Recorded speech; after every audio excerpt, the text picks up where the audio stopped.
Last year I tried to close Trollstigen to all motorised vehicles for one day, so cyclists could enjoy the road in peace. That never happened, but we still got to ride it, and the weather was great, and everyone had an awesome time. But that got me thinking, let's do it again, but this time let's make it into a 2 to 3 day event.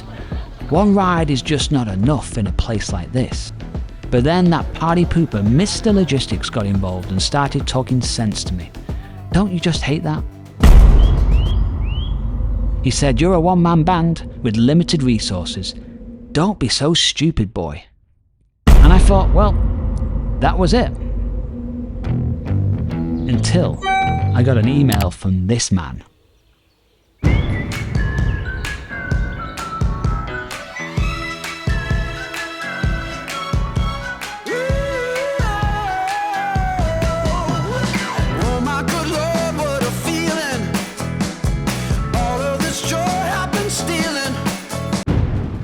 So cats and kittens, Trollstigen is located here, and not too far away is Aursjøvegen loop, one of the best mountain gravel loops in the country. It's pretty remote though, with limited accommodation on the route, especially if you're a big group. So let's get into Adrian's email, shall we? Hello Matthew, nice to discover your adventures across Norway. If you're ever coming to Sundalgain, please feel free to drop by my lodge. You'll have free meals and a room. So I got in the Losermobile and I thought I gotta go and check this place out. And it's a long way away. It's actually quicker to get to Saturn than it is to drive there. But Saturn doesn't have this. Yep, I had to get a drone shot, no question about it. And I pulled out the bike, took a few photos, put it on Instagram, said, "Hey, look at me, I'm cycling." I also discovered where Tom Cruise filmed Mission Impossible 7. Oh yeah. Anyways, back into the Losermobile. And after 42,000 hours of driving, I reached here. On the edge of the Sumerna Alps lies this beautiful valley, Aursjøvegen. There's a few farms, and this 125-year-old mountain lodge.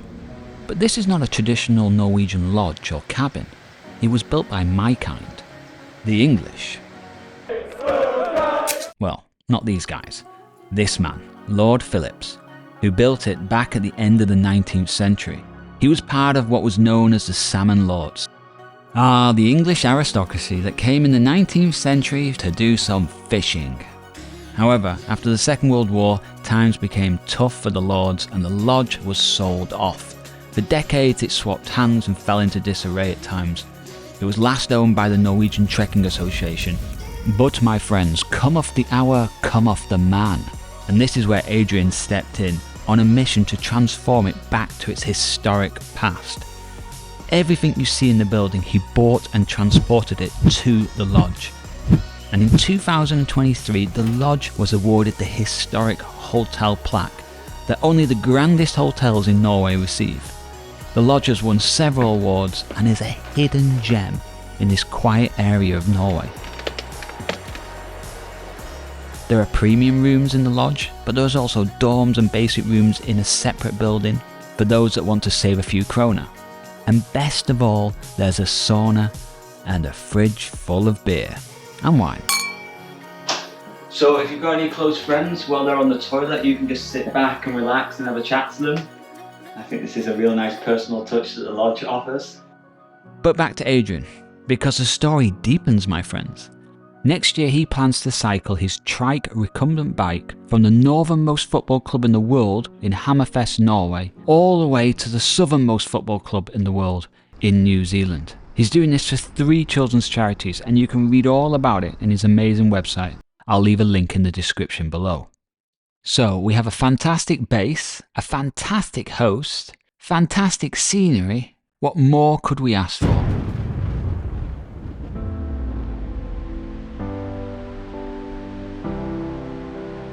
Aursjøvegen Loop. I cycled the gravel part back in 2021, and even in what can only be described as unfavourable weather conditions, it was magnificent. Now coming up to close to 1,000 metres above sea level.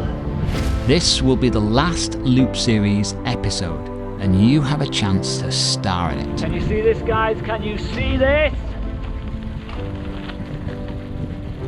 Oh, we're going all the way down there. That's the road we're going, through the valley. And let me just squeeze in that on the Thursday before Aursjøvegen we'll have a 20k little ride down the valley and back, just a shakeout ride to get the legs going.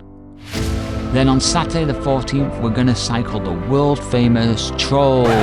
What?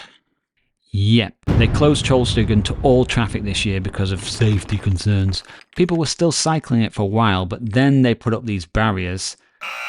They might be gone by September, but we're not cycling Aursjøvegen unfortunately. But wait, my friends. I have a backup plan. You see, not too far from Phillipshaugen Lodge is this. The Atlantic Ocean Road. Another of Norway's engineering masterpieces. And this one's a lot flatter than Aursjøvegen. And best of all, there's a private island you can book out. So after the ride, we're going to take a private boat to the island where accommodation is provided and an evening meal fit for Vikings. What's there not to like about this? So if you want to join us for 1, 2 or 3 days of this event, the link is in the description. Fill in the form and send it to me and I'll get back to you. And please note it is subject to accommodation that is available. Our sponsor for this event is Magicshine lights. This is full beam, and I have a remote control so I can just dim it. Full beam. Lights on, lights off, lights on, lights on. And everybody that comes is going to get a free product.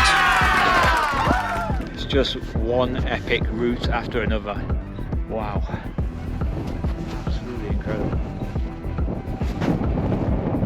I deliberately didn't cycle the whole of the Aursjøvegen loop this summer so I could save it for the event.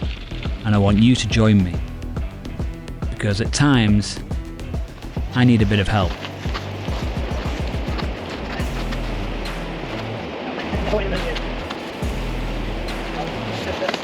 Damn it!